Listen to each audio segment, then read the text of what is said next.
Welcome to Pickwick Monthly, everyone. I am Edward G. Pettit of the Rosenbach Museum and Library in Philadelphia, Pennsylvania. And my Pickwickian co-host for today is Courtney Krolczyk. Welcome back, Courtney. Hi, great to be back, Ed. It is good to see you and your new place. And you've got I know you moved into a new place and you've got your Dickens things all set up already. Yeah, I threw some Pickwick things behind me for today. So, embarrassingly, this is not even all of the Pickwick china that I own. So,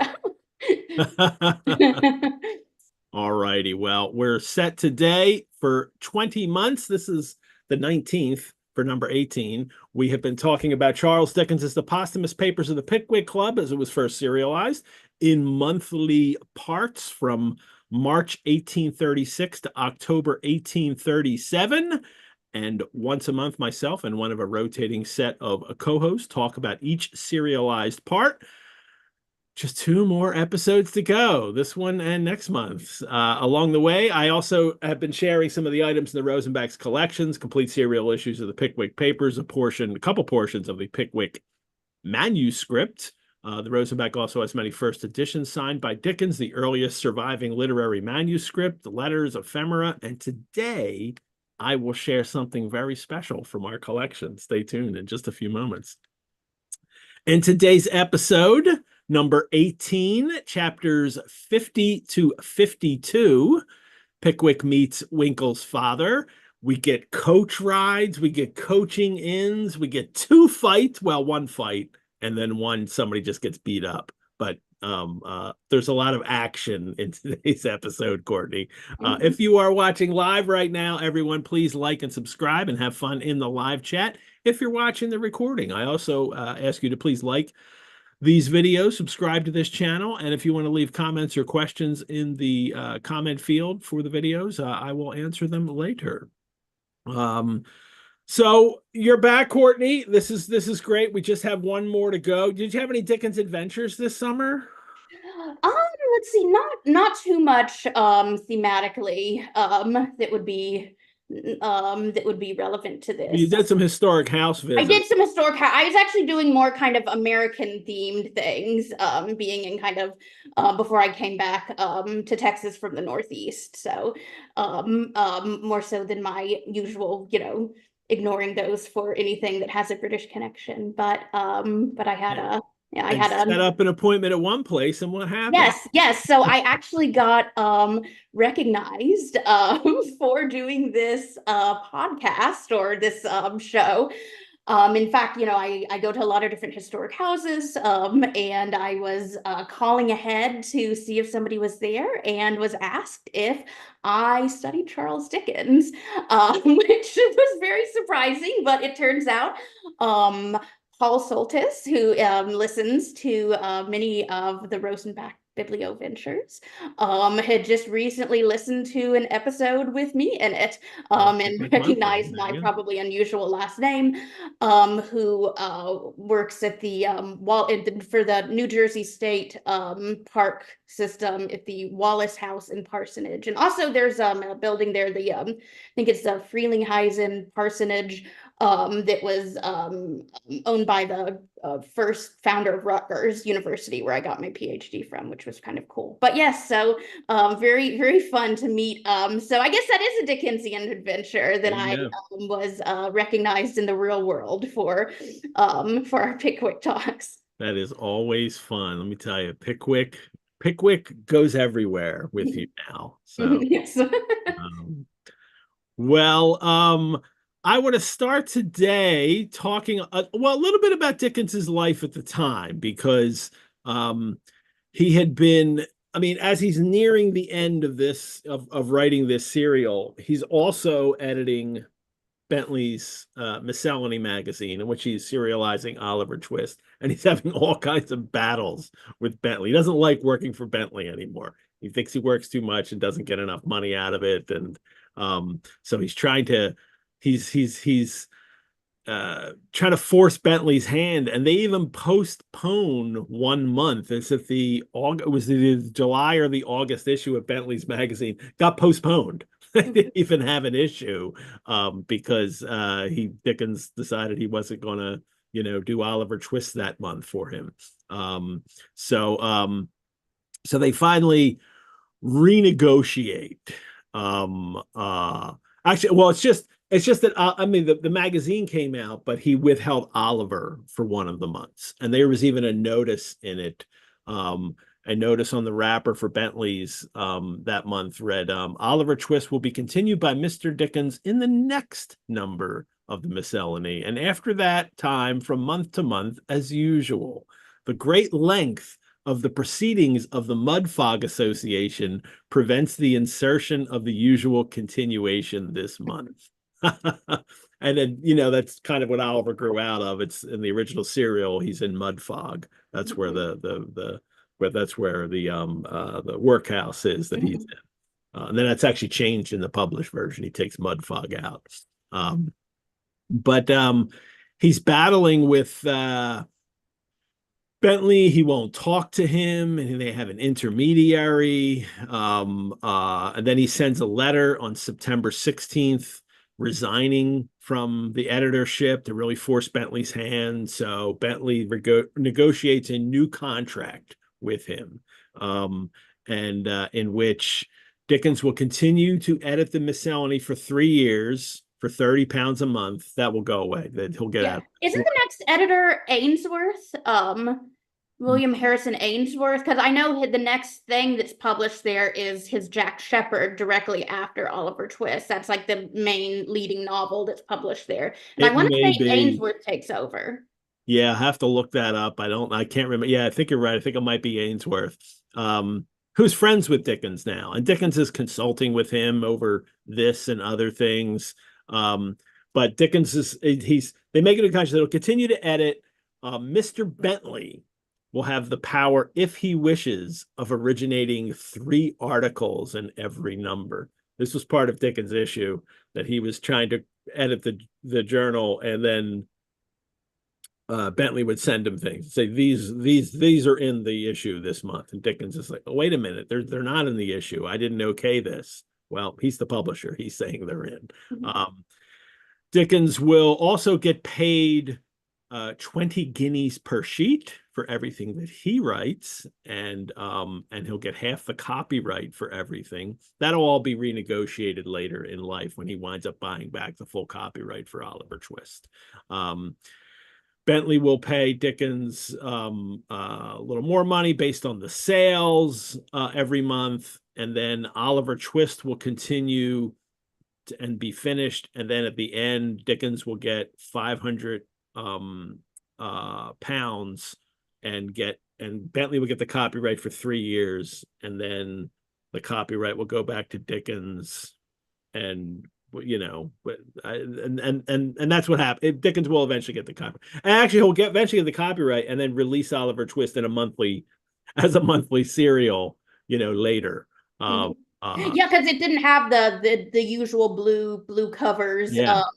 The little serial parts, because it was published in Bentley. Because then I guess by this time, is he also publishing Nickleby as well? I think it's after Nickleby, but I can't remember when it is. But I'm not sure when he switches over to Chapman and Hall for good. Is that the next publisher, Chapman and Hall? Right, I think that will be. No, Chapman Hall is now, and then it'll be. What is he? It starts with B. Gosh, I forget what it is. Yes, we're both forgetting. Bradshaw. Yeah. Huh? Bradshaw. Yeah.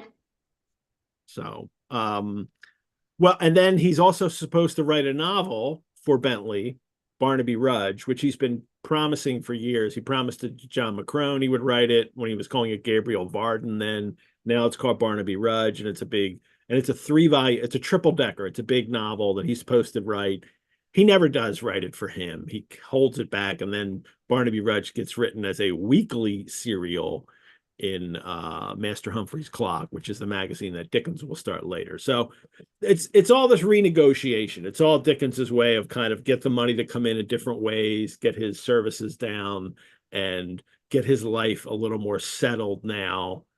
And he'll get out of this contract anyway, as he's writing, as he halfway through Oliver Twist, he'll wind up starting Nickleby, in March of the following year. I think it starts. It's even advertised in this issue or the next issue of I think in the final issue of Pickwick. Well, there's another interesting thing here, and this will lead me into sharing something with all of you. This is a letter that Dickens receives from Mrs. Hogarth, from his mother-in-law, from his wife's mother, and remember Mary, his sister-in-law who died young. And this is in October 1837. So this is, shortly after, this number 18 comes out of Pickwick. Well, he's gotten a letter from her, and this is the letter that Dickens writes back. My dear Mrs. Hogarth, I need not thank you for your present of yesterday, for you know the mournful pleasure I take in wearing it and the care with which I shall prize it until, so far as relates to this life, I am like her. What he's referring to is Mrs. Hogarth has sent him a chain of Mary Hogarth's hair. And this is something that, as you know, Courtney, when I shall demonstrate in a second. Yes, I actually have, I have my necklace. It's a choker, and my lighting is not quite right in here, but it's actually of braided hair. So they made hair into many types of jewelry, into kind of flower arrangements on the wall. It could be braided. I think I forget, one time I saw like what the actual process was. I think you have to boil it or something first, and you can make it into things. Or of course, people just kept it for sentimental reasons, could just like keep it on you in an envelope or something as well. It's a memorial thing for people who have died. You save your hair, make things out of it, but it's also people just use it, and it's just a craft thing. It's just a craft. They're also little holders that you take, and as you're combing your hair, and you take the hair out of the brush, and you can put it in there to collect. And so, then you can make something out of your hair while you're still alive, from the hair that came from, your brush, as you, instead of having to, cut a big chunk out. So.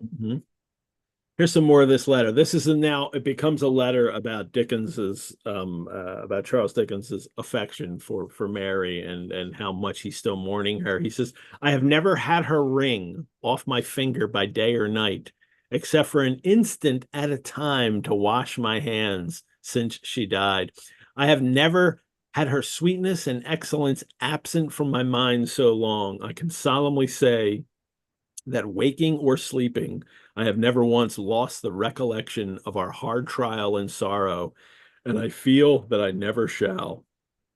It will be a great relief to my heart when I find you sufficiently calm upon this sad subject to claim the promise I made you when she lay dead in this house, never to shrink from speaking of her as if her memory were to be avoided, but rather to take a melancholy pleasure in recalling the times when we were all so happy that increase of fame and prosperity has only widened the gap in my affections by causing me to think how she would have shared and enhanced all our joys, and how proud I should have been, as God knows I always was, to possess the affection of the gentlest and purest creature that ever shed a light on earth.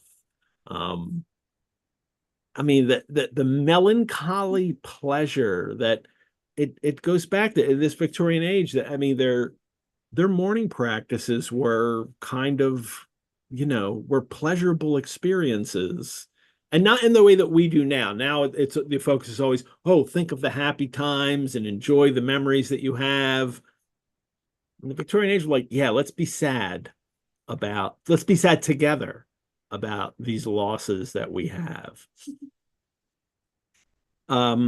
He continues, I wish you could know how I weary now for the 3 rooms in Furnival's Inn where he was living when he first was married, and how and Mary would come to visit, and how I miss that pleasant smile and those sweet words which, bestowed upon an evening's work in our merry banterings round the fire, were more precious to me than the applause of a whole world would be. I can recall everything we said and did in those happy days, and could show you every passage and line we read together.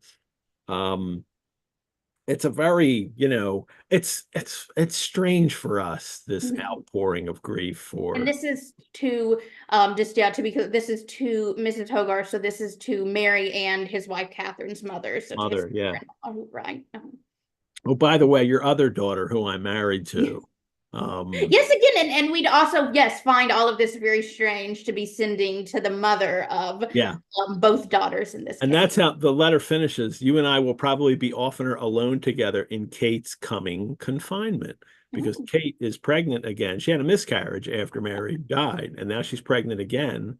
And of course, they have a daughter next March, the March of 1838, and they named the daughter Kate. Mary. No, Mary. Okay, sorry. I Yes, forget and which they named order the was. daughter, Mary and is the yeah, oldest one. I don't know why I was thinking yeah, Kate.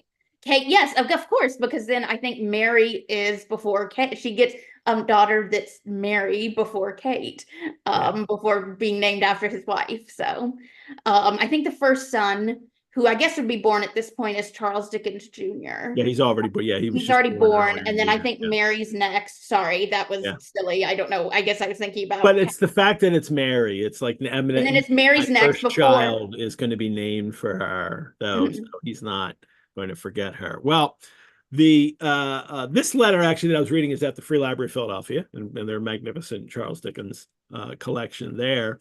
And Um, his bird, you can see his bird there, as I did Grip is earlier. there, yeah. Um, and Grip, who makes it into the novel Barnaby Rudge, and inspired Poe's Raven as well. Um, but this, I thought this letter was good to bring up now because we have at the Rosenbach a special thing in our collection, which is a lock of Charles Dickens's hair. And let me share that with you, an image of that.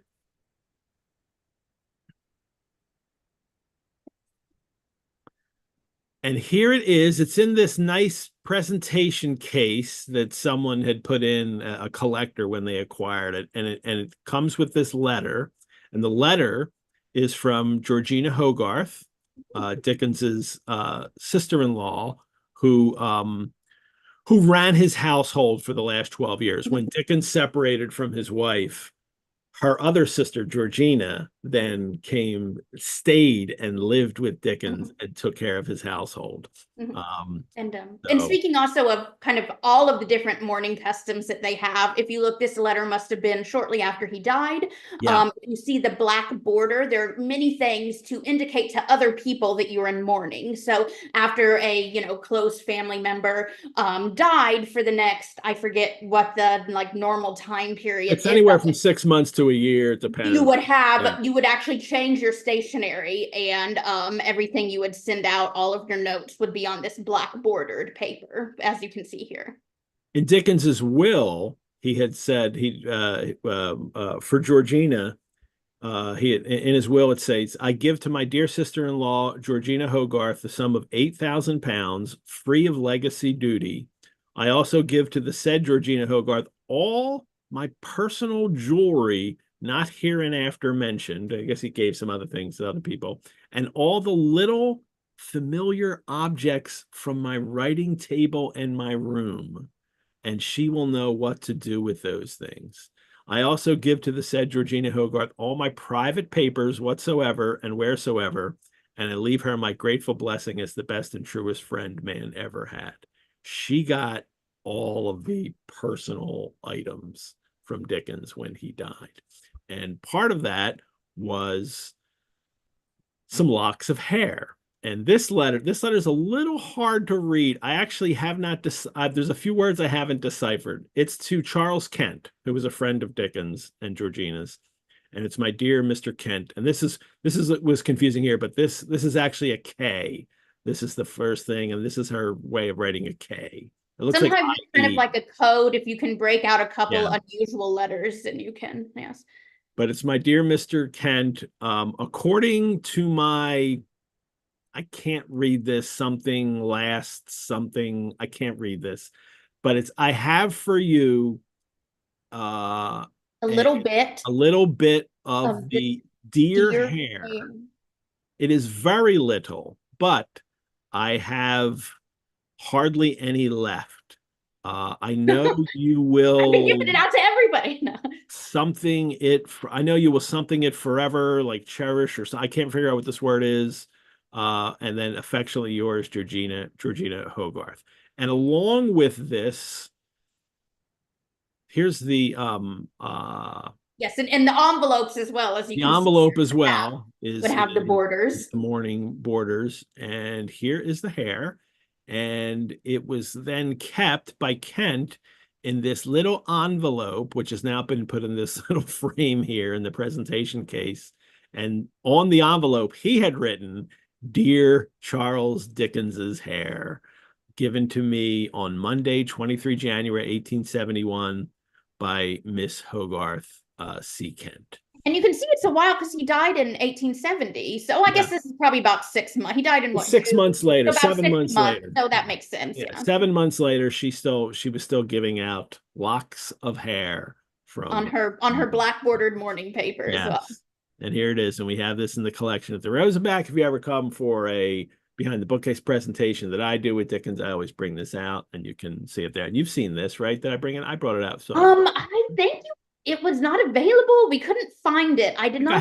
I just hadn't brought it out yet. I'm sorry. Yeah, next time you're in, I'll bring it out. Yeah. Like I said, I'll be in the area again at some point. Now So. it's always part of the presentations that I do. So and you'll find these in other collections around the world. People have these, there's, if you look up Dickens's hair online, you'll find other, mentions of it in other collections. But we have one of those as well. And that's it. I don't know if we'll have time to share anything on our next episode. We'll see. Maybe I'll share the final picture of him that we have that he signed the day before he died, the day he had a stroke and then he died. I do believe Yeah. I remember seeing that. Yes. So let's get on though with the issue with number 18. Our penultimate episode. And next month there'll be, for the final issue, it was released in as a double issue. So it was parts 19 and 20, and it's noticeably thicker. It's double the size and double the ads. There's a lot of ads for this one. And and it's double the price because it's a double issue. So I was trying to remember last month. It's 2 shillings. So it cost you for the last issue. And there's also, but we'll talk about that next month, in which all of our co-hosts will come on. Courtney and James Armstrong and Jake Romano and Kevin Quinn will all be here, and we'll talk about the final issue. I did want to mention a couple things in this new one, in the Pickwick Advertiser, and this is included in the PDF I shared from the University of Victoria Library, because our Pickwick papers are not, our serial is not digitized, but theirs is, and there's the one I share with everybody. But it's got the whole Pickwick Advertiser in there.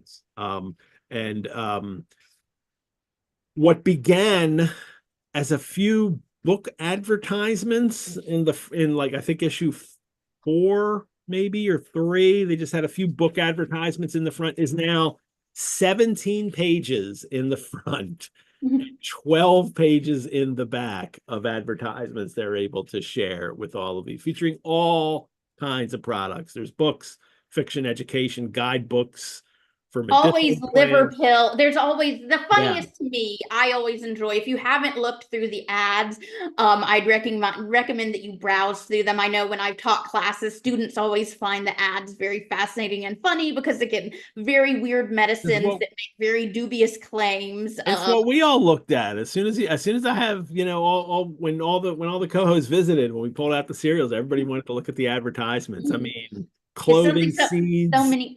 I don't think this had the cod liver oil, but there's always Venison. Oh, I don't know, but that's in some of them, and of course yeah, all roller stuff. Blair's gout and rheumatic pills are now so universally known by multitudes of testimonials to their efficacy from persons of every walk of life and under every possible circumstance that repetitions of the same kind of advertisements are now unnecessary. Just reading from that. Pedometers, so you can track how much you're walking every Oh, day. that's Tea fancy. services, wine, liquor, Macassaro, of course. Pictures of famous horses. Where's that one? It's a whole book It's of a whole book, and there's a cattle one as well.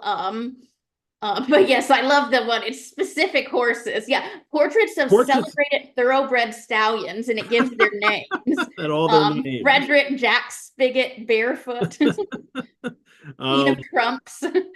and there was a little ad in this one. Let me find it here and I will share it. Um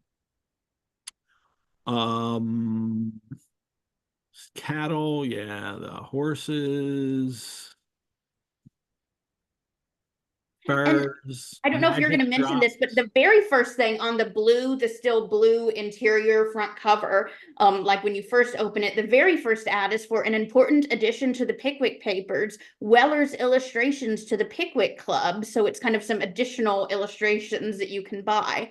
Was We've talked about those in other issues because they've been advertised they've been before in advertising those this. for a Yeah. while, yeah. So And now they're continuing, and there's two different sets of illustrations that have now been coming out that are illustrating other scenes from this that people are getting. And and sometimes we may have talked about this, but there are some, like additions because some people would collect all of these numbers as they would come out and then would take them to be bound.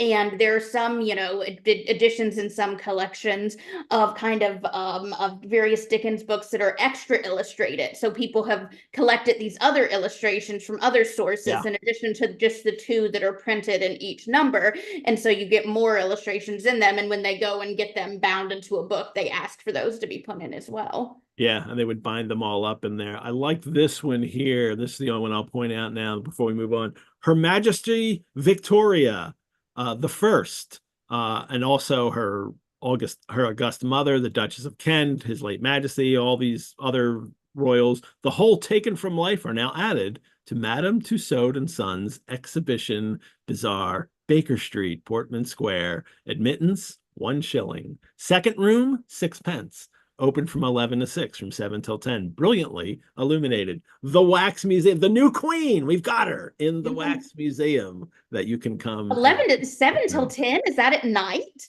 That I seems guess. very late to be out at a wax museum, but Yeah. So open from 11 till, yeah, well, 11 till 6 and then 7 till 10. So I two guess they have a crowds. dinner break or something. Daytime, dinner break, and then the evening crowd. So yeah, Madame Tussauds Wax Museum in London. You could go see the Queen. Well, we'll have the next issue of the thing will have much more in it, but actually this one has, oh, there's even more in here to share. Because let me pull that image up again. The At the end of the advertisements before the issue begins. Yeah, it's actually odd. It's after the illustrations, Now but the two before the numbers. illustrations for the issue, So we have the two illustrations, and then we have the completion of the Pickwick and paper. here's the advertisement for that this work will be completed. The completion of the Pickwick Papers, the subscribers to this work and the trade are respectfully informed that numbers 19 and 20 with titles, contents, etc. will be published together on the 1st of November. Actually comes out the day before. It comes out at the end of October. And that the complete volume, neatly bound in cloth, price 1 guinea, will be ready for delivery by the 14th of this month, for which the country booksellers are requested to send early orders to their respective agents. Now, before we get to the bottom of that here, I just want to mention, because I had a interesting letter from Henrietta J, who writes, who's I've shared letters from her in the past, who wondered if most readers knew ahead of time that Pickwick Papers was going to end. And I was like, outside of this announcement, I don't know if they did. And it kind of I wonder if it was a surprise to readership is still growing. Like they're selling more and more of these every month. Um, if this is done at any other, I mean, this is a new venture for them, but nowadays you wouldn't end this if it was if it was that popular. You would keep going until it started to not be so popular anymore. Um, but they had always planned this. Chapman and Hall and Dickens had always planned for 20 numbers. So they had planned that from the very start, and Dickens is keeping to it. Now, I understand as an artist that I'm done. And we've seen that. There's been so much wrap up for a few issues now. Really, when he leaves the Fleet prison, it's over. And then it's just scenes and some fun stuff to wrap up the rest that he's taken, a few issues to do. But especially with a work like this, is these comic episodes, adventures every week. There's no reason to think that the audience wouldn't have expected even more. But instead, what they'll get is a new work by Bowes. It says, Messrs. Chapman and Hall have the pleasure of announcing that they have completed arrangements with Miss Charles Dickens for the production of an entirely new work with illustrations by Phiz to be published monthly at the same price and in the same form as the Pickwick Papers. The first number will appear on the 31st of March, 1838, and that will be Nicholas Nickleby. Because at this time, Twist is already being published. Oliver Twist is that's already in being Bentley's published, Miscellany. but it's not in this same format. It's being published within the other magazine that he's editing at this time, Bentley's. And then we'll have Nickleby starting now, which will then be in those physical monthly parts. You can go by and it'll just be 30 pages of Nickleby. And this Pickwick format with the green papers, blue papers, whatever they are. They were green then, I think. And now they look more blue. Will become the standard for Dickens's monthly serial novels. And most of them will be published that way. Not all, but most of them will be published that way.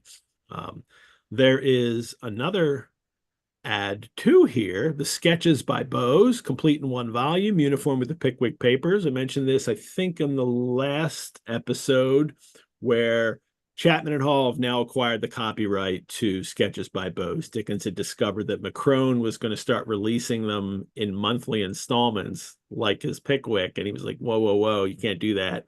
So they bought the copyright, and but they're going to do it now.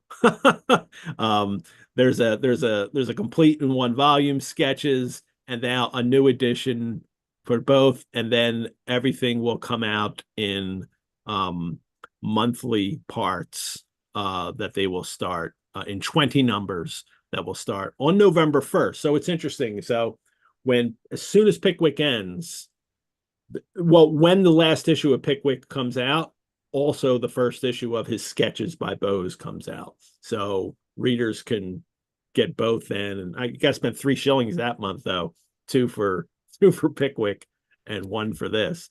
And then continue that until March the next year, when Nickleby will come out, and then you can start doing that. In the meantime, you can read Bentley's with Oliver Twist. There's just Dickens does everything he can to flood the market with his work, and in doing that, that means he has to create all of this work. Every month is just an unending cycle of writing one serial, moving on 2 weeks later, working on another serial, on and on. He never gets ahead. Not till very late in life does he ever do this stuff like long ahead. This is just every month he's writing, and then it's being published. Well, let's get to number 18. Last month, Pickwick was released from prison. Winkle and Arabella were married secretly, and then revealed to Pickwick. And then Pickwick was sent to break the news to Arabella's brother Ben and Bob Sawyer, who were both going to kill Winkle because they wanted Arabella for Sawyer. But they were smoothed over rather quickly. And then we have the final interpolated tale of this serial, the tale of the bagman's uncle the ghost mail coach in Scotland. It was a lot of fun. It was a really enjoyable story to finish that issue. And now we're off to number 18, chapter 50. It was 49 in the original 49 if you're serial. reading We along. Yeah. know, in the PDFs, it's 49 because of that one, the double number used for chapter 28. But in most modern editions, it's now chapter 50. So we've gone with that route.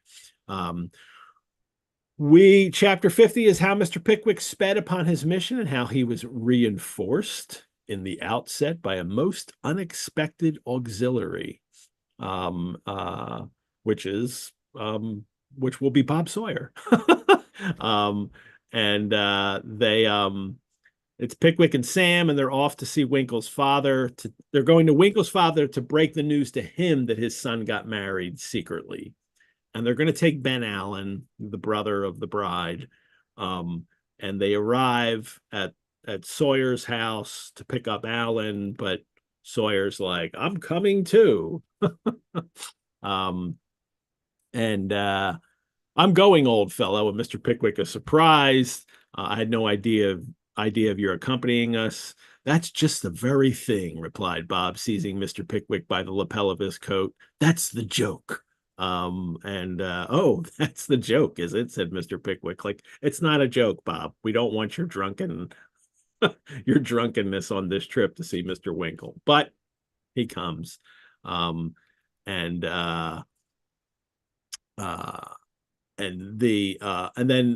we had the funny little bit here too that Mr. Pickwick said, well, what about your patients? And Bob is like, let me tell you, my patients will be better off without me. And that's pretty much true. That they will definitely be better. He says, I'm nearly out of drugs anyway, so I can't treat them, because he doesn't really treat them anyway. But his patients will definitely be better off with Sawyer out of town. Sawyer late knockamorph. So as the establishment is called. And he says, Sam and I will share the dicky between us. The dicky is a little kind of seat on the back of the coach that they can sit in. And we'll see that in the pictures in a minute when I share the picture. Sawyer doesn't necessarily share the dicky with Sam. He winds up on the roof. But they, and it's a long ride.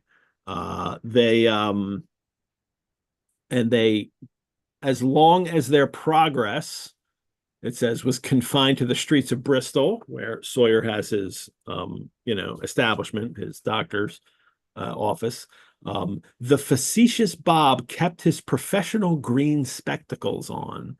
Was that a usual thing for doctors to wear, I wonder? I don't know.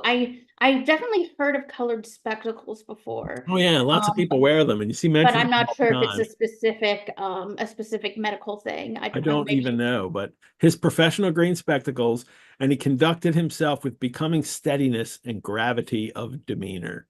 But as soon as they're out of Bristol, then he throws off the spectacles, and what they can hear is what Mr. Pickwick can hear from inside is a vociferous imitation of a key bugle. And a key bugle, everyone. Coaches, the male coaches, they had buglers on them to announce them when they arrived into the town,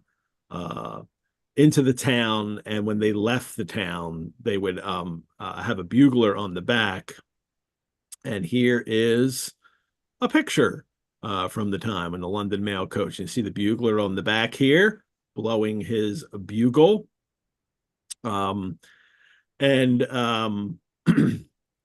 They were frequently former military buglers who would get this job. The often military trained buglers would then, after their service, would go to work on coaches. They'd play to announce the arrival, their departure. But the better known of the buglers became kind of well-known coach buglers, and people used to love them when they would come into town and they would play tunes on the bugle. I mean, it was your entertainment. You go out, oh, the buglers, and he's playing as they're riding through town, and then as they arrived and left. And the key bugle is mentioned here, and the key bugle was patented in 1810 by Joseph Halliday, and here's a picture of it. It's just a bugle, but it has keys on it, so it enables you to really play elaborate songs and specific tunes on it. And of course, Bob Sawyer's not playing a key bugle. He's making the sounds with his hands in his mouth, like as Which if actually makes a lot more sense why the rabble are now following and yelling at yes. the coach. Yeah. And he is, of course, very much, leading the follow, because he's also got his crimson silk pocket handkerchief attached to his walking stick, and he's waving it, and he's blowing a bugle, and he's on top of the coach. And Mr. Pickwick's like, why are all these people, I wonder what all the people we pass can see us to make them stare so. And they're watching here. And here's where we'll share the first. The book says the looks of the passengers betokened anything but respectful astonishment, and that various telegraphic communications appeared to be passing between them and some persons outside the vehicle, whereupon it occurred to him, Mr. Pickwick, that these demonstrations might be in some remote degree referable to the humorous deportment of Mr. Bob Sawyer outside. And I think Dickens thinks that Pickwick thinks that Sawyer is doing some stuff on the coach, and then he looks out the window and he realizes that he is indeed doing that, and that's the first picture in the issue from Fizz. Really good one. Two really good pictures in this issue. And here's Sawyer. He's got a sandwich that he's eating. And here's Sam and the Dickie behind on the coach here. But Sawyer's just sitting on the roof. He's exchanged hats with Sam here too. Here's his pocket handkerchief, like the largest pocket handkerchief in the history. Has a flag on this stick here. And he's drinking and eating and having a grand old time. And the whole crowd is running, including this Irish. I was going to say there is some anti-Irish racism yeah. here. We have, let's see, what does it say? The father, the congratulations of an Irish family too, who were keeping up with the chase, and begging all the time, were rather of a boisterous description, especially those of its male head, who appeared to consider the display as part and parcel of some political or other procession of triumph. In their ragged clothes, and not unusual for these poor Irish families. Actually, I mean that's not the part that's denigrating. It's just the portraying as these caricatured poor people. Yes, and the father has a club in his hand, and the faces too of them, of the women are typically or both are kind of there's a specific kind of, I don't know, Irish caricature look that makes them look a little bit different than their other English counterparts. They Mr. Pickwick is, of course, are you mad, sir? And Bob says, not a bit of it, only cheerful. Cheerful, sir. Take down that scandalous red handkerchief. I beg, I insist, sir. Sam, take it down. And then Sawyer strikes the colors. He says he struck his colors, and then stopped it all.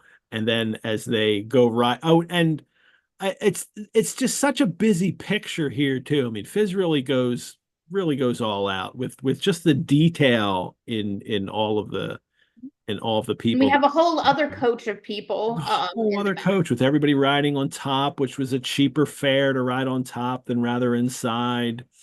Here's the coachman here, looking very much like a Tony Weller. And you could see the person leading Mr. Pickwick's coach is on the horse here, pulling the coach along. There's another horse on the side here too. So there's two horses, and but just all the details. I mean, everything from his checked vest to the stubble on his face. The engraving is quite good on this. And here's a child almost left behind here. She's fallen as they're all running, and the dog, and it's just everything in this. So, and Fizz, yeah, and Fizz did the engraving as well. So, there we have it. But yes, my attention is drawn to the kind of monstrous faces of the Irish, who are often here, kind of caricatured in a similar way that you would see racist caricatures of people of African descent too in these as well. So there's kind of an interesting racialization that often goes along with depictions of the Irish in these types of illustrations at the time. Well, Sawyer stops this, and then next they're riding, and then suddenly there's a knock on the window, and he has lowered the case bottle that he's drinking. Oh, actually, in that picture too, it's a case bottle in the book, but it's not a case bottle in the picture. It's a rounded bottle. A case bottle would have been kind of rectangular shaped with edges, so they could all fit into a case. And that bottle actually wasn't. It was a rounded bottle. Fizz drew a rounded bottle, not a case bottle, but it's a case bottle in the story. And he lowers it down, and Mr. Pickwick says, "What's to be done?" And Ben Allen says, "I think it would be best to take it in. It would serve him right to take it in and keep it, wouldn't it?" It would. Shall I? I think it the most proper course we could possibly adopt, replied Ben, and then they drink it. What a merry dog it is, said Mr. Pickwick. It is a milk punch, which it smells, I think, like milk punch. Yeah, so a punch you would make with milk, or you would strain it through milk. Either I'm not sure. Milk punch may have meant straining it through milk, and when you do that, what you do is you strain the whole thing with milk, and then you strain it through like a cheesecloth, and then the none of the milk fat comes in, so it's not like a white or a cloudy punch, but it winds up having a kind of silky texture to it. I've never done this, so that's what it's in there now. Well, we better, I better taste it to see. And then, of course, they drink it all up. It is punch, and it serves him right, and they drink all of his punch. So you have to imagine that everybody is drunk on this trip by the time they get to the next stop at the Bell at Berkeley Heath to change coaches. We're on another coaching trip. And this is something, Courtney, that the Pickwick Papers really revels in. I think there's 14 coaching trips where we get some kind of description of riding in the coach, stopping at the inns. Like we get at least 14 where we get some kind of description. And there's more than that, because sometimes people travel, but we just don't hear about how they traveled. But 14 times, and it's this is why this book should always come with a map, and some editions do. It's nice to always have a map to Pickwick Papers because they travel. But the coaching trips are in chapter 2, they go to Rochester. 9 and 10, they go to London chasing Jingle and Rachel, and then return to Dingley Dell. Chapter 11 is to Cobham, Kent, in pursuit of Tupman, and then they return to London. Chapter 13 is to Eatanswill. 16 is to Bury St. Edmunds, again in pursuit of Jingle. 18 is Winkle and Tupman go to Bury St. Edmunds to join Pickwick. Chapter 22 is to Ipswich. 26, return to London. 28, Muggleton and Dingley Dell. Chapter 35, they travel to Bath. Chapter 38, Winkle goes to Bristol in a coach. Chapter 49, we get the story of the bagman's uncle and the ghostly mail coach. So it's like there's a coaching trip in a story. And then in this one here, it's Bristol to Birmingham. And in the next chapter, there'll be a coach trip from Birmingham to Towcester to London. There's 14 coaching trips in this. I And think, we even get a bit of that. He gives us some distance measurements too, 19 miles, and we have 87 and a half to go. So yeah. And these are the last two coaching trips of the novel, 50 and 51. And he makes the most of them by stopping at places, the Bell here at Berkeley Heath, which I'll have a little bit to talk about in a little bit. Mhm. Uh, And that would take a while to go through too, because I know the New York to Philadelphia coach before they had trains, that's about 100 miles, and that took 2 to 3 days. 3 days, some said they can make it in two. So they oh, where are we at here? Pickwick can't be angry with Bob. They just stopped to change horses. And then but Bob's like, we need to have lunch. And so they have to have lunch. Like Bob's running this trip.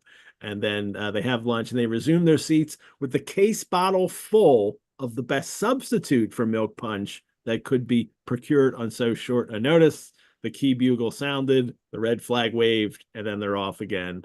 And now it's to the hop pole at Tewkesbury, where they stop to dine, more bottled air, more Madeira, case bottle replenished for the fourth time. They like, I mean, then they're completely drunk. Um, and as they're riding along the countryside here, this is interesting as they're going into Birmingham. This little description of Birmingham. This reminds me a lot of what we'll see later in a novel. In the old Curiosity Shop, a little yes, now when we where get they go it and where they're that's kind of not a coaching novel, but a road novel of a yeah different. They're walking through most. industrial landscape. Do you have that passage there? Yes, yes. Let's see. It was quite dark out when Mr. Pickwick roused himself sufficiently to look out of the window. The straggling cottages by the roadside, the dingy hue of every object visible, the murky atmosphere, the paths of cinder and brick dust, the deep red glow of furnace fires in the distance, the volume of dense smoke issuing heavily forth from high toppling chimneys, blackening and obscuring everything around, the glare of distant lights, the ponderous wagons which toiled along the road, laden with the clashing rods of iron or piled with heavy goods, all betokened their rapid approach to the great working town of Birmingham. Yeah. And there's a little bit later, just the streets are thronged with working people, the whirl of wheels, noise of machinery shook the trembling walls, the din And of hammers. the fires, that's also something that really Yeah. fascinates him in Curiosity Shop as well. The fires, whose lurid, sullen light had been visible for miles, blazed fiercely up in the great works and factories of the town. Yeah. I mean, this is Birmingham it's one of the centers of the Industrial Revolution. And this is the description we get here. And because of all this factory work going on, the population over the 19th century, there are 74,000 people in Birmingham at the start. There's 630,000 at the end of the century. I mean, six times it grows, more than six times. And and as he does throughout the Pickwick Papers, Dickens likes to describe these different places. I mean, we even got, even in the interpolated tale in the last number, he got, let's take a trip to Scotland, but I'll do it by telling a tale. Like somebody's telling a tale about a trip to Scotland, and you see these sites, and he gets to describe these places, and I as people are becoming more connected with the rest of the country in England at this time, because, well, first the coaches did it, and now the railroads are actually just beginning when this is being written, but Dickens isn't writing about that until later. Um, Even with that, still most people live at home and stay at home, and there's not a great majority will ever leave the area that they were born and raised in. And works like this are ways for these people to then see the rest of the country, um, and to go on the travels with the Pickwickians. Well, they have arrived You have now. to be very unemployed to be able to Yeah. take these kind of trips that the Pickwickians are taking. Yeah, you need to have real money to go on, pleasurable travel, to do pleasurable travel. Most people travel because of work, because they need to go somewhere else to work. And that's what happens at Birmingham now. All these people pour into Birmingham, especially immigrants, to get work. And that's the reason why they're traveling. Well, they stop now and they stay at the Old Royal Hotel. We're going to start describing some more of these coaching inns and hotels and stops when we get to the next chapter. And now they have to go to see Mr. Winkle Senior, and Mr. Pickwick realizes that Bob Sawyer isn't necessarily the person he wants to bring. Truth to tell, Mr. Pickwick felt that his presence, Bob Sawyer's, on the occasion, however considerate and gratifying, was by no means an honor he would willingly have sought. In fact, he would have cheerfully given a reasonable sum of money to have had Mr. Bob Sawyer removed to any place at not less than 50 miles distance without delay. But it's odd that Pickwick doesn't tell him, it's like, no, you're not allowed to come. He just, okay. He just rolls with it, and brings him. Well, they get to Winkle's house, and it's a nice brick house, as somebody who owns an established business person in the area would have. And he's Mr. Winkle is a wharfinger. A wharfinger, I mean, I'm not sure. Yeah, It's the owner of a wharf. So he's in commerce of receiving ships, probably with goods. So, and he charges them, they unload his goods on his wharf, that kind of thing. That's his business. And while they're waiting for him, actually, when he comes in, um, um, uh, well, actually, they haven't gone to the house yet. I'm sorry. They're still at the inn. Then they go to the house. First, they get to the inn, and then and then they go see him. It's the old brick house. And Sawyer tries to assault the young maid who lets them in, and she imprinted her fair fingers upon his face. Good for her.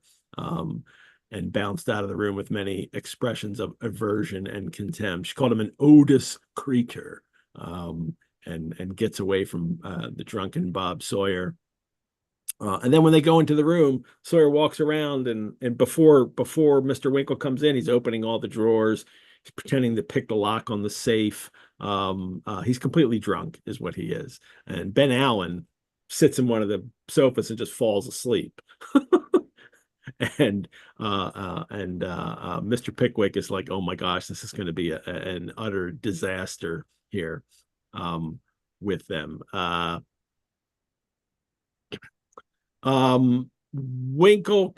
Winkle comes in. They have to wake up Ben Allen to shake hands. He shakes hands with Mr. Winkle for about 5 minutes.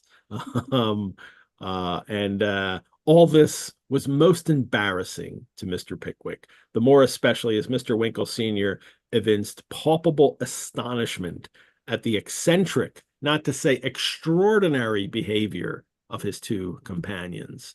and of course they're there to notify Mr. Yeah. Winkle Senior that his son is married to A very good girl the who's, sister yeah, of this guy who's asleep and who only has 1,000 pounds. yes, this drunken fool's here. This is the life that your son is now, married into.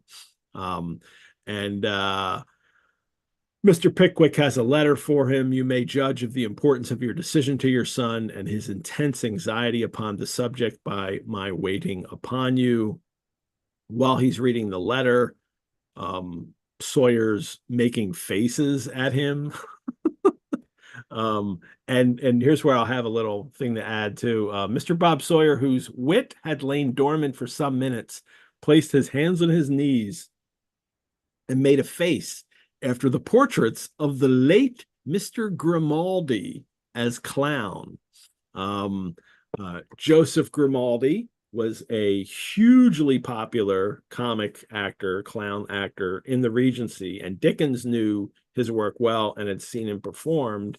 I think he was like 7 years old or something. Yeah, And I swear I've even brought up Grimaldi before on one of our we have, but this is the first time he's been mentioned specifically here. I think it was something, the dying clown story at the dying clown at the very beginning. It's connected to and Grimaldi. Because yeah. yes, and actually in 38, so in the next year, I know, Dickens, with illustrations by Crookshanks, edits, mostly rewrites them, the memoirs of Joseph Grimaldi. He will, yeah. Here's a picture of Grimaldi. He had a very specific type of makeup that would be very recognizable to people, anybody in this period. Here he is, as a clown. And here is a Crookshank drawing of him on stage here. This is called Joe's debut into the pit at Sadler Wells. That's actually his father. That's right. This is Grimaldi's father. That's Grimaldi's father, and he is painted black as a monkey. Grimaldi is as a kid here making his debut, and then he becomes one of the most famous entertainers in the country. Yeah. But he was, I think I may have brought him up in the dying clown story. He had a lot of personal demons as well, alcoholism, and some abusive tendencies towards his own family. Dickens loved him and as a performer, and at the time he was this issue is being written, he's negotiating with Bentley to not just continue the magazine, but also to edit Grimaldi's memoirs, as you mentioned.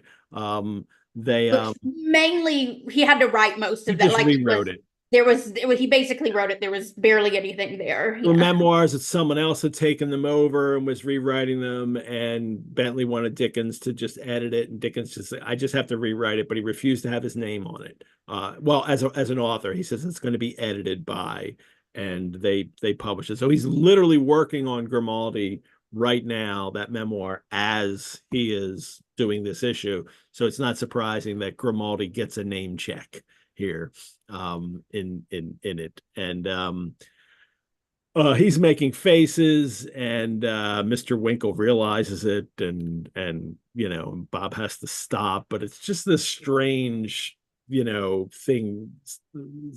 scene going on here. And then when he's finished the letter, he just folds it up, puts it in his pocket, and Mr. Pickwick expected some outbreak of feeling. Instead he just dips his pen in the inkstand and said as quietly as if he were speaking on the most ordinary counting house topic, "What is Nathaniel's address, Mr. Pickwick?" And he tells him, and then he's just doesn't seem to be very interested in what's going on here. Mr. Pickwick wants him to consider that, you need to give him some kind of approval for this. And he says, I have nothing to say just now. I am a man of business, Mr. Pickwick. I never commit myself hastily in any affair. And from what I see of this, I by no means like the appearance of it. £1,000 is not much, Mr. Pickwick. That's Arabella's settlement that she gets when she gets married. She gets £1,000. Winkle says, I gave my son a roving license for a year or so to see something of men and matters, which he has done under your auspices. So he's now accusing Mr. Pickwick of leading his son. He says, so that he might not enter a life, a mere boarding school, milk sop to be gulled by everybody. I never bargained for this. And Pickwick is furious. You will regret this, sir. Pickwick's always getting mad with people when they, take these attitudes. And when he walks out in a huff. So he's not pleased. He's always looking for ways to help people. And so when other people aren't also willing to help people, he gets all angry about that. And he also forgives so easily too. Pickwick does that. that he would think like, oh, okay, so they're married, so that's okay. But not Mr. Winkle, at least not yet. All righty. Let me take a short break here in our discussion of this to thank all of you for watching this episode. It's nice that we still continued with, 36 people watching the show live, which is nice. And we'll finish up next month. It was always, I never knew with a 20-month project, Courtney, whether or not people would stick with this and live, and still, many people stuck with it live. And then I know, because I look at the numbers on YouTube, that people are watching the videos as well, even if they can't come live. So it's been great. As a nonprofit organization, the Rosenbach Museum and Library depends also on the generosity and friends and supporters like you to keep programs like this free and accessible to hundreds of fellow Dickens lovers worldwide. So if you could like to donate to the Rosenbach, or you can do so at our website. You could also become a member. Membership gives you free museum admission, discounts on programs and courses, early access to programs and early access to registration to them. You can learn more about how to become a member on our website.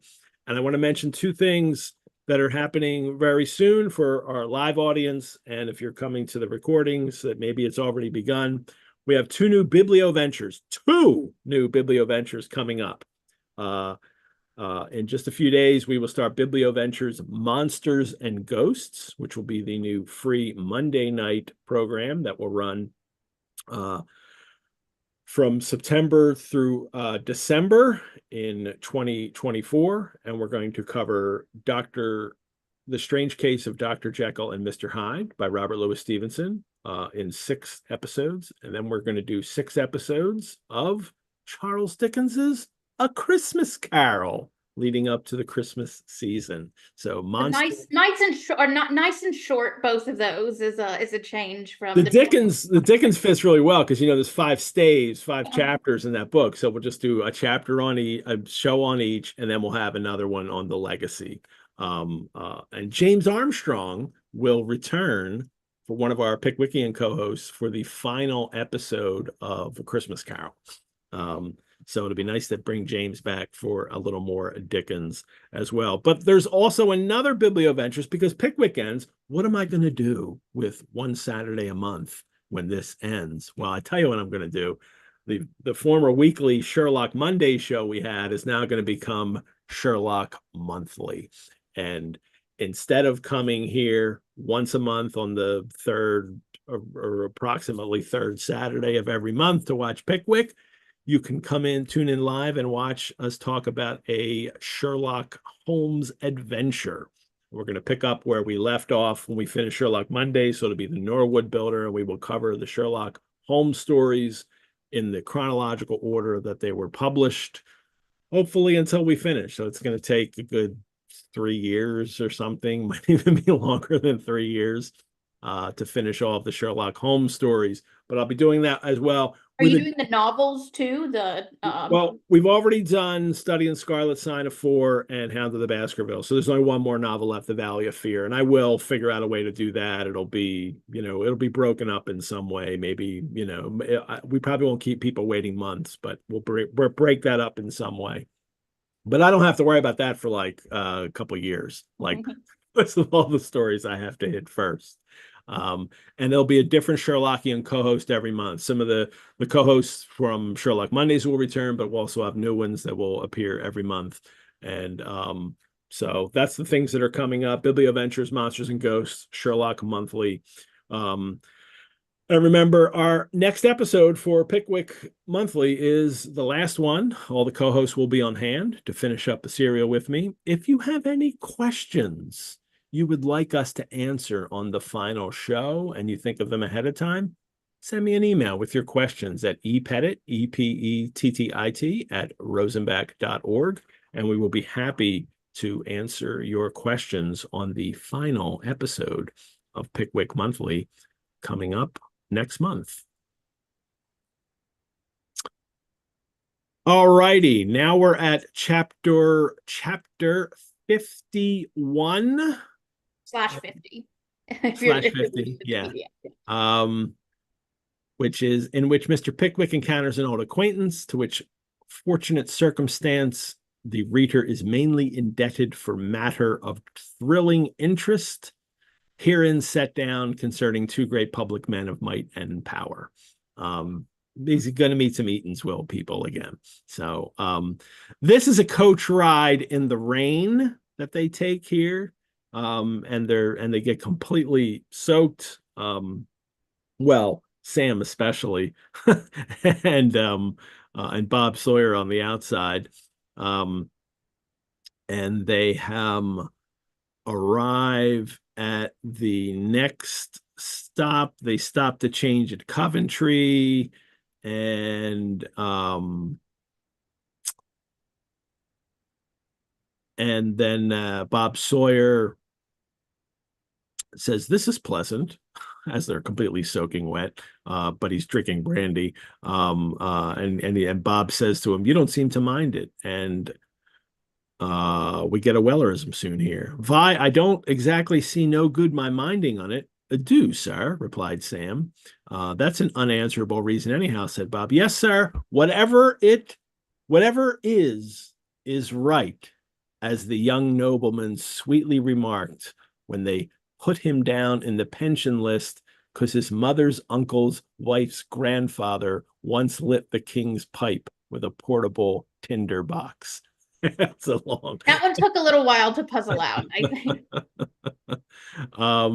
Whatever is right, whatever is right, said the young nobleman sweetly remarked when they put him down in the pension list because his mother, uncle's wife's grandfather once lit the king's pipe with a portable tinder box.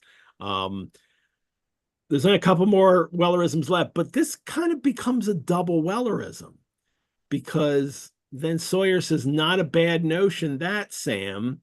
And then Sam says, "Just what the young nobleman said every quarter day afterwards for the rest of his life. Not a bad notion." So it winds up doing a double Wellerism using the thing that Sawyer had said. So there you go. And I don't know. It's like,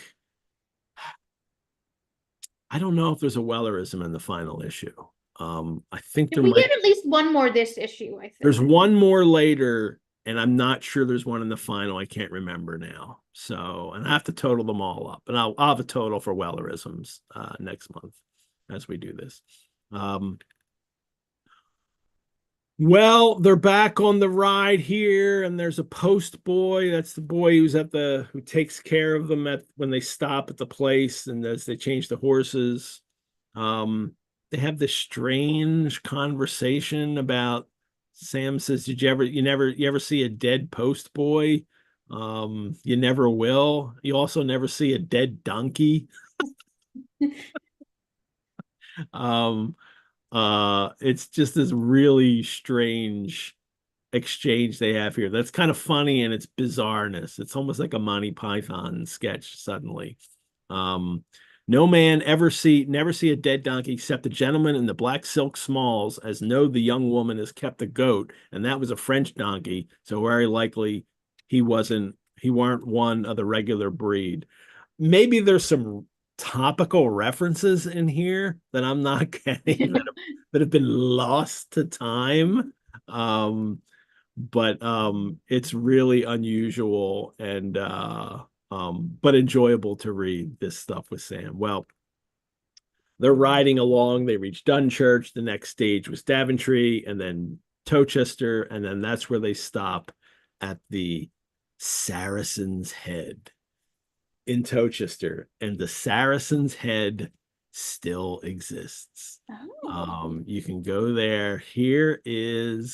I'm putting the link to the current Saracen's Head Hotel in the chat, and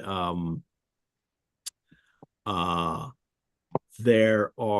we've talked about, and just the name of it too, that it's called the Saracen's Head.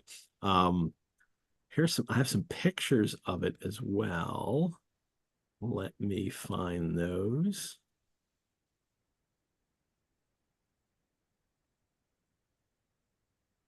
This is the Saracen's Head. I don't know what year, but it's many years ago.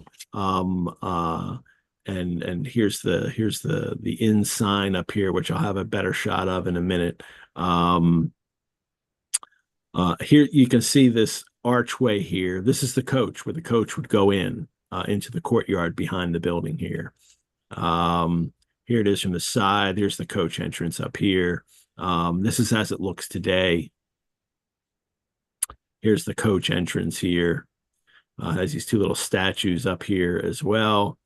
And this is the best shot I could get that shows the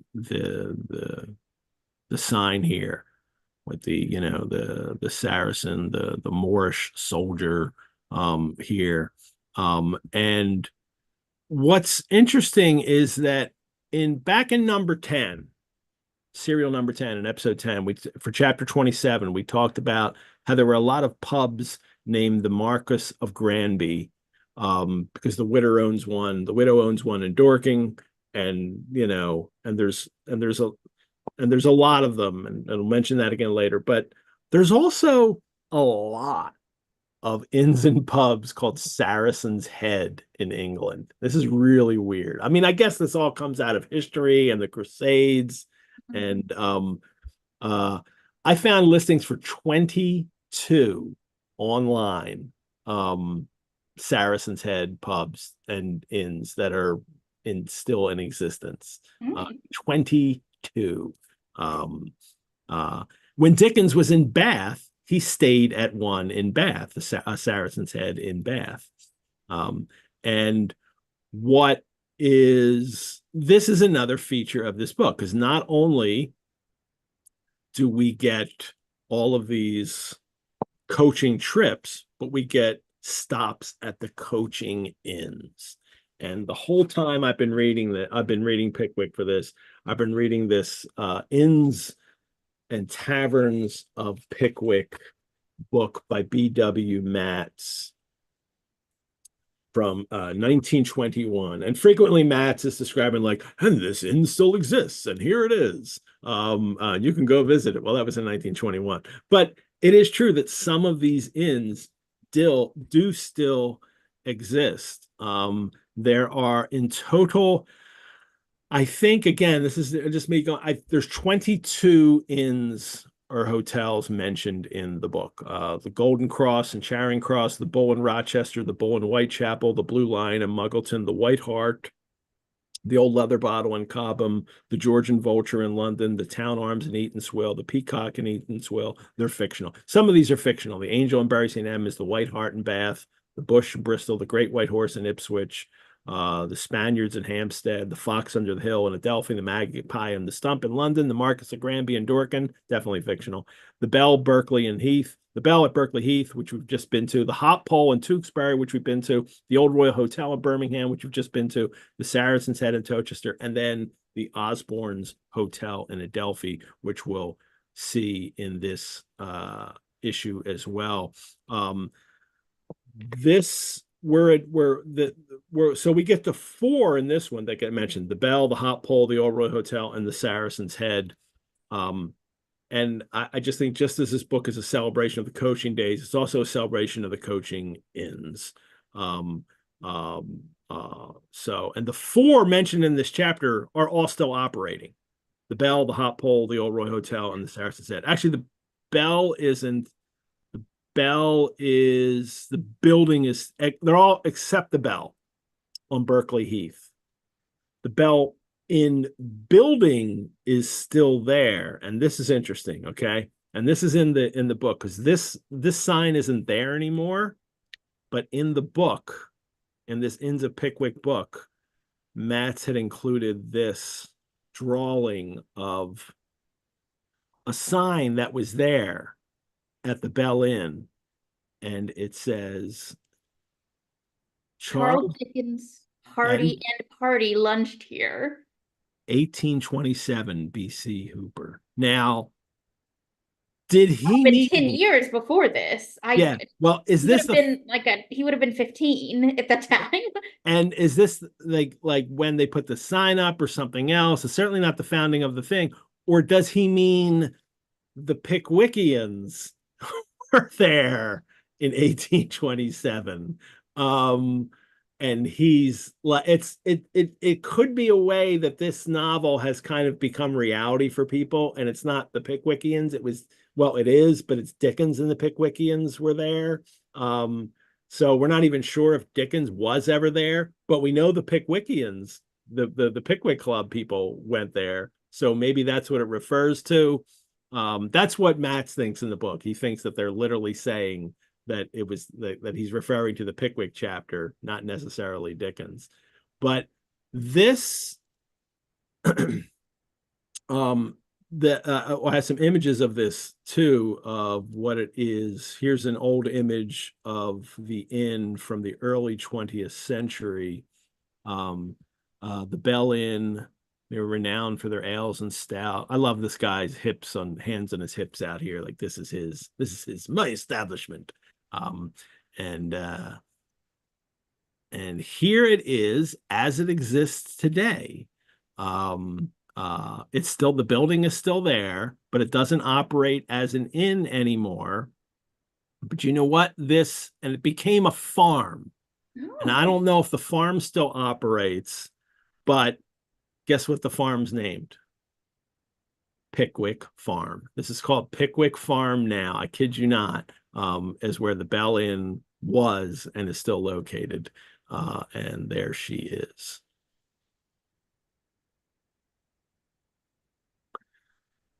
Well, they're going to stop there. Well, no, they're stopping at Saracen's Head.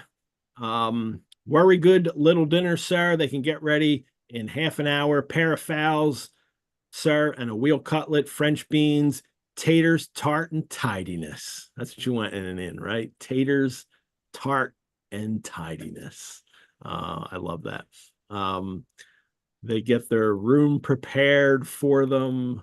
And it's just, this is part of the inn experience that Dickens is in love with. The candles were brought, the fire was stirred up, and a fresh log of wood thrown on. In 10 minutes' time, a waiter was laying the cloth for dinner. The curtains were drawn, the fire was blazing brightly, and everything looked as everything always does in all decent English inns, as if the travelers had been expected and their comforts prepared for days beforehand. This experience that, he frequently had to do when he was on the road traveling for the Chronicle, covering the elections. And so this is the experience that he likes to, kind of eulogize in the book. I mean, it's not as if it's gone away, but it's different after the coaching, days are over. And Dickens will see the real end of this when it's the railroads take over, and that's how everybody travels. And the coaching inns may exist and still continue to exist, some of them, but they take a much different function in when you visit them, when you come in on the train. Well, it looks like Mr. Pott is there from the editor of the Eatanswill Gazette, who we last saw long ago in the Eatanswill chapter. If we remember, he is the one that Winkle stayed with as well, and Winkle and because a kind of scandal happens because Pott's wife is kind of infatuated with Mr. Winkle. And then they finally have to, kick Winkle out, but he was ready to leave then anyway.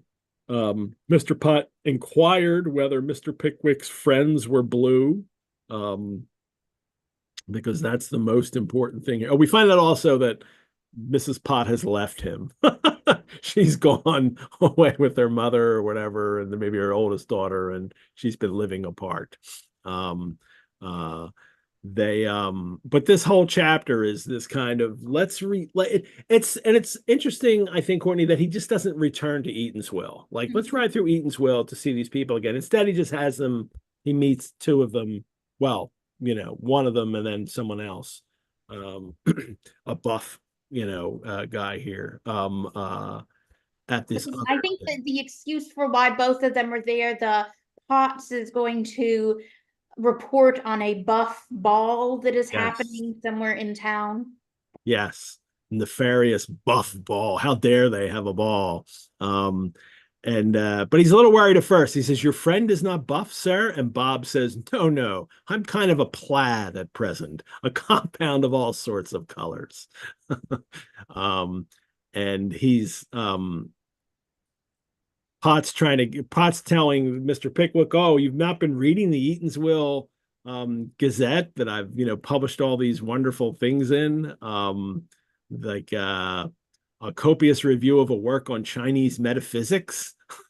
No, Which never mind. which the author looked up in the Encyclopedia Britannica and looked at im under metaphysics under im and Chinese under C and combined his knowledge of There you that. go. I metaphysics, China. That's now I'm writing the article on it. So yeah. The and he's secretly going to this buff ball, he says, and he's gonna write about it. That's why he's there. And who, of course, and he pulls out the Eatanswill Gazette and he's telling him to read this article about the hole and corner buffery. A reptile contemporary has recently sweltered forth his black venom in the vain and hopeless attempt of sullying the fair name of our distinguished and excellent representative, the Honorable Mr. Slumkey. So it's just more of these, buff and blue fights going on that are obviously ridiculous. And while they're there, another passenger comes in, a coach passenger comes in, and a stranger, a shortish gentleman with a very stiff black hair cut in the porcupine or blacking brush style. And it turns out my name is Slurk. You don't get a better name than that in this. I mean, that's one of the best names in the book, Slurk. Um, he arrives with his buff newspaper. And I mean, it's such a gross name. And then he and Pot proceed to sit across from each other and glare at each other as they're both, and then, well, they read, They read and they make sarcastic comments under their breath, such as absurd, wretched, atrocity, humbug, knavery, dirt, filth, slime, and my favorite, ditch water. Yeah, they read each other's newspapers. They make fun of what the other, what the others are writing. And then it ends with them insulting each other, and then Slurk calls him an ungrammatical twaddler. No, Pot calls him an ungrammatical. No, Slurk calls him an ungrammatical twaddler, and a blue boar. But it's the ungrammatical twaddler, I think, that really, gets them finally fired up, and then they have a fight. The fighting commences, and that'll be the picture that we see. Catching up his carpet bag. This is Slurk, which was well stuffed with movables. He swung it in the air as Pot turned away and letting it fall with a circular sweep on his head, just at that particular angle of the bag where a good thick hairbrush happened to be packed, caused a sharp crash to be heard throughout the kitchen and brought him at once to the ground. And then the brawl begins. Let's look at the picture that Fizz has done of this brawl.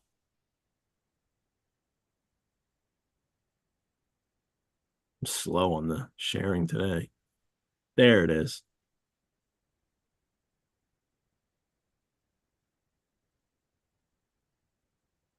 Here he is with his carpet bag. He's swatting, and Pickwick's in the middle, and Sam puts a sack over Pot's head to end this fight. And Bob Sawyer here, you'll see, has a pan, because, and I don't know if you can see in his hand if it's visible, but what he does is he quickly grabs his lancet Yes, they both have tortoiseshell lancets. Yes, it's in his mouth. He's got it in his mouth, I think, maybe. Okay, that I thought it was a cigar, but no So did problem. I, but this is because he's got one too, but I don't think this is smoke coming out of that, is it? But he's got his lancet and his, and he's ready to bleed the first man who gets done. So as soon as somebody gets knocked down and unconscious, then he's going to go and bleed them because he's a doctor. That's what they do. They bleed you.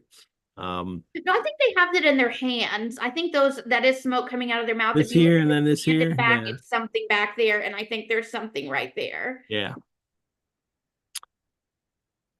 The detail here.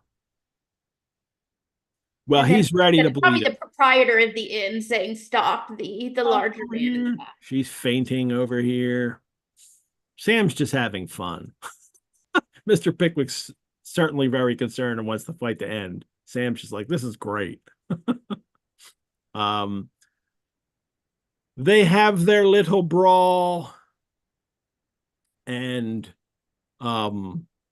Sawyer with his lancet, and then they're able to break them up and send them off. You take yourselves off to bed. Sam takes control at the end, really. But Sam's the one that can do this. You take yourselves off to bed quietly, or I'll put you both in it and let you fight it out with the mouth tied, meaning they'll put them in the bag, as I would a dozen such if they played these games. And you have the goodness to come this here way, sir, if you please. So Sam's taking control, separating the combatants, and fixes it all off.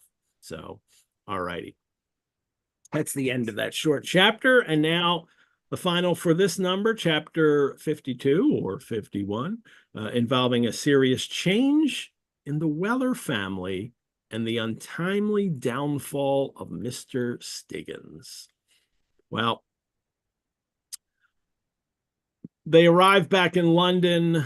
Ben Allen and Bob Sawyer head off to a pub because that's what they do. And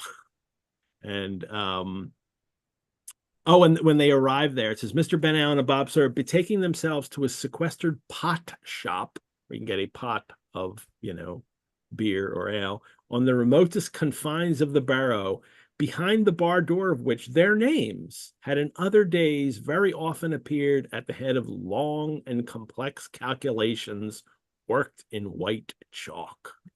And if people didn't know what that is, that was their bar tab that the bartender was tallying up for them. And that's what they used to do in their younger days when they visited there. They had long bar tabs that they had to pay. Probably left without paying it, I imagine. It was erased and others were added to it. Well, so while they're doing that, when Sam gets back the pretty housemaid Mary, they continue to flirt. The pretty housemaid pushed Sam against the wall, declaring he had tumbled her cap and put her hair quite out of curl. They're always doing these little things with each other. And then she says, "You have a letter," and she pulls out the letter.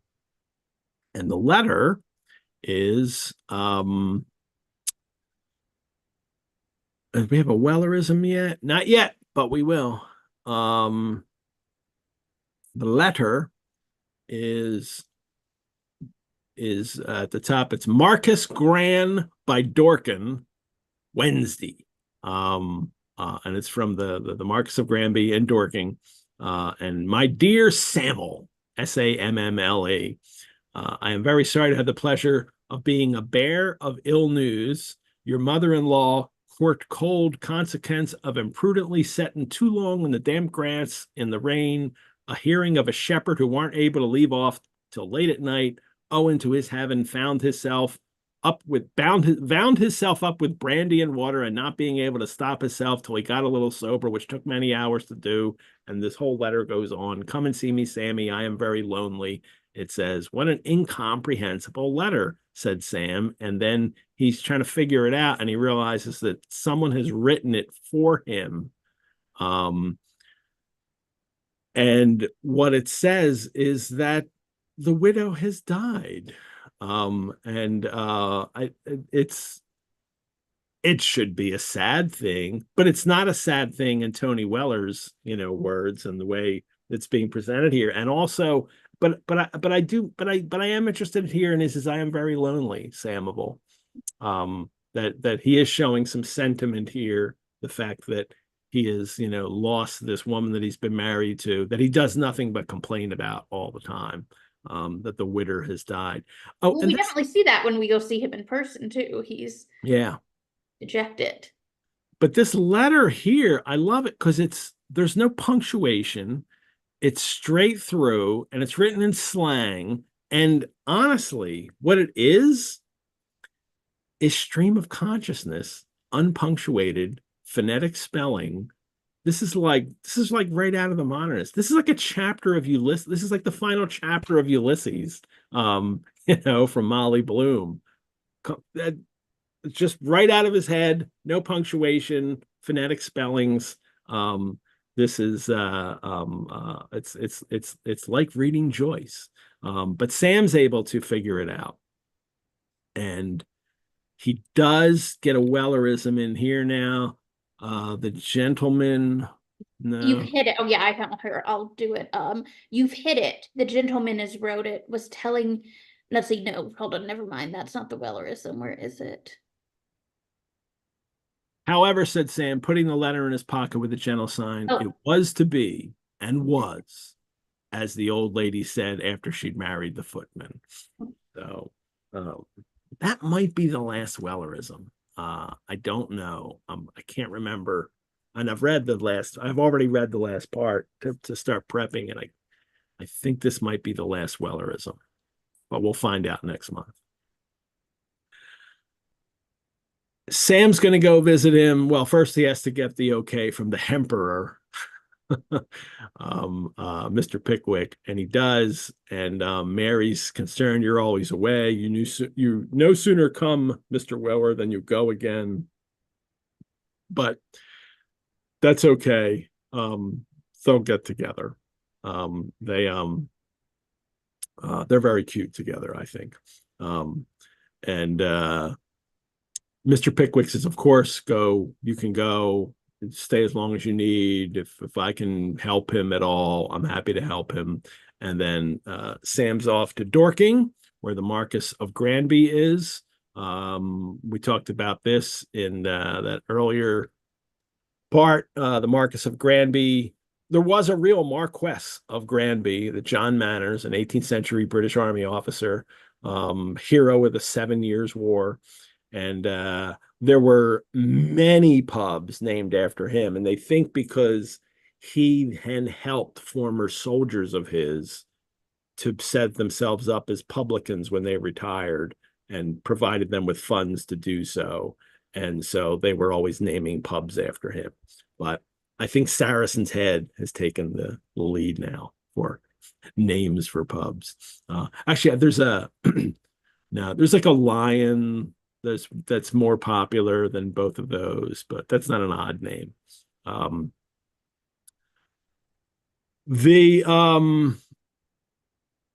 then Sam arrives, and the widower was seated at a small round table. For all of Tony Weller's warnings against widders and don't marry them, he himself is now a widower. And as he was before anyway. So, but now he's in this situation in his life and he misses his wife. He's got his hat band on. He's smoking a pipe, of course, because that's what he does. And he's got a hat band on, measuring about 1.5 yards in length, which I imagine was the black, long, ribbon hat band that he was wearing in mourning. And Sam calls him, but he doesn't even hear him. And he says, I was in a referee, Sammy. And he was thinking, Sammy, that upon the whole, I was very sorry she was gone. In part because on her deathbed, she apologizes to him and talks about how she should have been a better wife. Well, And this is what he says. she should have been a better wife and took care of things at home before going out to the evangelical churches. Yeah, I shouldn't have given so much of them. You were kind-hearted. I should have made you more comfortable. But he says it, and he starts it with something to this here effect, is what she said. So I wonder if we're supposed to take that at face value, as if like this is what he imagined, he would have said to him that of course he was right all along and she should have taken better care of him. And she even ends with, he even said that she ends, and this is why I really suspect that she says, "You'll live to see," oh, he says, "You'll keep a good heart, my dear, and you'll live to see me punch that ear Stiggins' head yet." She smiled at this, Samivel, said the old gentleman, stifling a sigh with his pipe, "but she died after all." So so he's gotten the permission, in a sense, from the dying widow to punch Stiggins yet. And now, no sooner is she dead, but a very buxom looking cook dressed in mourning, bustling about, has been wooing him already, trying to, Trying to become the new proprietress of the Marquis yeah. of Cranberry. I mean, it's not, this isn't I mean, marriage is also about finding a way to support yourself for the rest of your life. And now this cook sees this way that, this could happen with by comforting him. And then we get a kind of Wellerism here. He says, she's like, "Oh, I never saw a man so cross." This cook says to him, and Mr. Weller, Tony Weller, says, "Never mind, it's all for my own good," which is the reflection with which the penitent schoolboy comforted his feelings when they flogged him. So we got another Wellerism from the original Weller, Mr. Tony Weller. It's all for my own good, which is the reflection with which the penitent schoolboy comforted his feelings when they flogged him.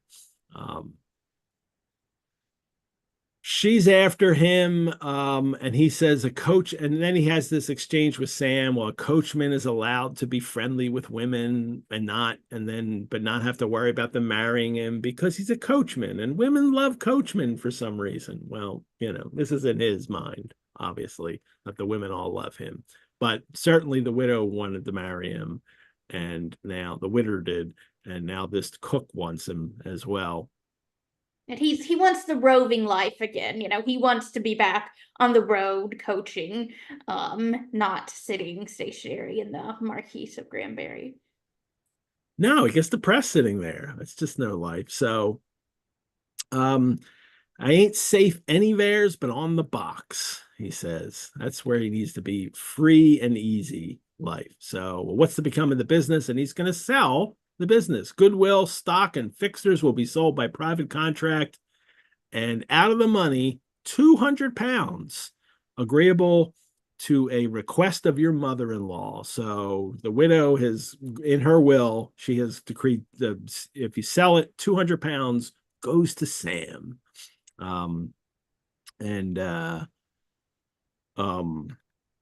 Sam's going to get 200 pounds out of this. And then who comes in, of course, but Mr. Stiggins. The Reverend Stiggins comes in. Mr. Weller's pipe fell from his hands when he sees him walk in. He can't believe this guy's still going to come around. And Stiggins is, Go straight for their booze. Yep. Fixes himself a cup of his, pineapple rum with hot water. You're drinking what, gin? Yes, I've actually already finished it. It got significantly less good as it became less hot. But yes, I was drinking the Victorian standard of, they mentioned in the Pickwick Papers. I literally, a very fancy cocktail. I heated water on the stove in a kettle and I put it in a cup with gin. So but no sugar. No sugar. Yes, the sugar is lost in the move. So they do drink it sweet as well. There's a scene, I believe, where Sam is stirring his, which does make it taste a little bit better. But a lot of it seems like most of these they water down their liquor. There's brandy and water mentioned, rum and water.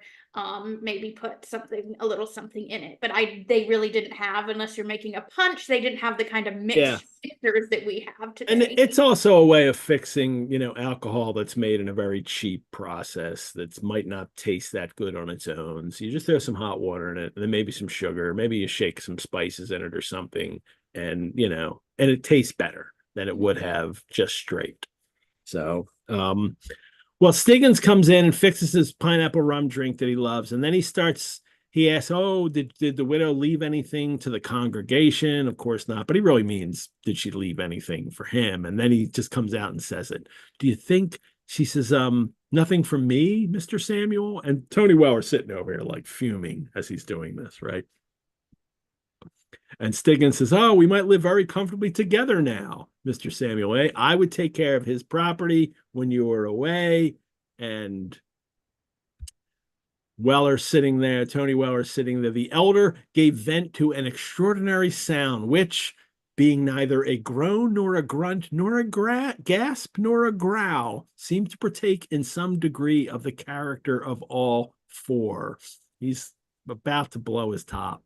Stiggins walks to the bar, fills up. Encouraged by this sound, rubs his hands, and let's see what kind of, yes, a drink. Yes, and he Yeah, puts, as we were just saying, he puts 4 lumps of sugar in his drink, which is a encouraged lot of by this sugar. sound. It's Yeah. a lot of sugar. And pours the kettle, mixes his grog, drinks it up, and then he's gonna have some more. But before he can, um, when Stiggins stopped for breath, Mr. Weller darted upon him, snatching the tumbler from his hand, threw the remainder of the rum and water in his face and the glass itself into the grate. Seizing the reverend gentleman firmly by the collar, he suddenly fell to kicking him most furiously, accompanying every application of his top boot to Mr. Stiggins' person with sundry violent and incoherent anathemas upon his limbs, eyes, and body. "Sammy," said Mr. Weller, "put my hat on tight for me." Sam, pull his hat on tight so he doesn't lose his hat while he beats him up. And then he takes him out. And you want to read that? It was a beautiful. It was a beautiful and exhilarating sight to see the red-nosed man writhing in Mr. Weller's grasp, and his whole frame quivering with anguish as kick followed kick in rapid succession. It was a still more exciting spectacle to behold Mr. Weller, after a powerful struggle, immersing Mr. Stiggins' head in a horse trough full of water and holding it there till he was all but suffocated.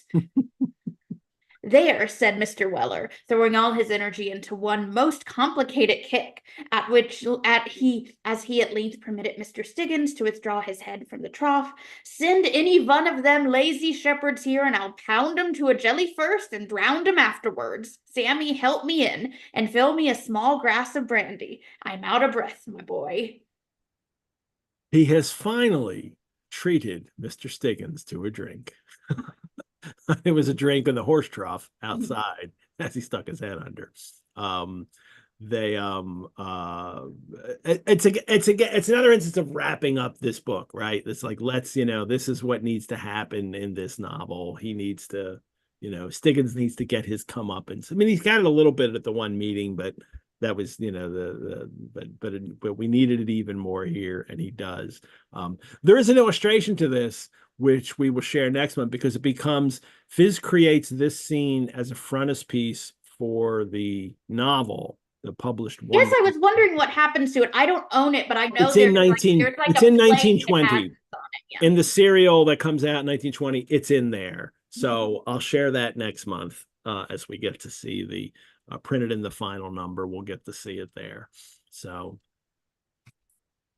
and that's it for number 18. Which isn't a very odd choice, you'd think, for a frontispiece as well. This seemingly kind of minor character interaction between some of the B and C players here. But. I mean Dickens tells him what to draw, and he does it. So I guess it came to the point where you've got you want to get Bob Sawyer on top of the coach. The fight with the buff and the blue, I mean, it turned out so well too. Like, it's hard to ignore that. But this, you absolutely want an illustration of this. These are all very dynamic. If you think of the things that are being checked, they're all very dynamic. They have lots of movement, people running, doing things, very much action scenes rather than kind of character studies. So they get to do it for an extra illustration that will go in. And I wonder if any of the extra illustrators who were publishing on their own, Unwin and Crowquill, had done this scene as well. I don't know. I'll have to look that up and see if they have this scene as well. I've seen other versions of this, but I don't know if they were done at the time. Pickwickians, thank you for joining us for number 18 of Pickwick Monthly. Courtney, it's always a pleasure having you on our Pickwickian travels. Coming up next month, we'll finish this biblioventure, which all the co-hosts will be on hand to talk about numbers 19 and 20, published simultaneously in a double issue for 2 shillings. It'll be chapters 53 to 57, the end, the rest of the book. We'll talk, and then we'll also talk about this entire reading experience of doing this. So if you have questions that you would like us to answer, things you'd like us to bring up, please send me an email at epettit@rosenbach.org. That's EPETTIT, 3 T's in Pettit, at rosenbach.org, and I will happily answer those questions in our final episode. Again, let me remind you to subscribe to our channel, to like these videos, and you can support the Rosenbach through donation. Your support helps us create more programs like this and also care for our collections, like the lock of Dickens hair that I shared earlier that cost us money to take care of that over time, to store it and keep it and preserve it so we can share it with people for many years. You can also become a member. Membership gives you early access and discounts to programs and courses. You can find out more at our website. I'm Edward G. Pettit of the Rosenbach Museum and Library. I will see you all next month for numbers 19 and 20 of the Pickwick Papers. Courtney, it's great to see you. Thank you so much. I hope I will see you all at the next coaching in. All righty. Bye-bye, everyone. We share one more picture, and then we'll end the show. There it is. Bye-bye, everyone.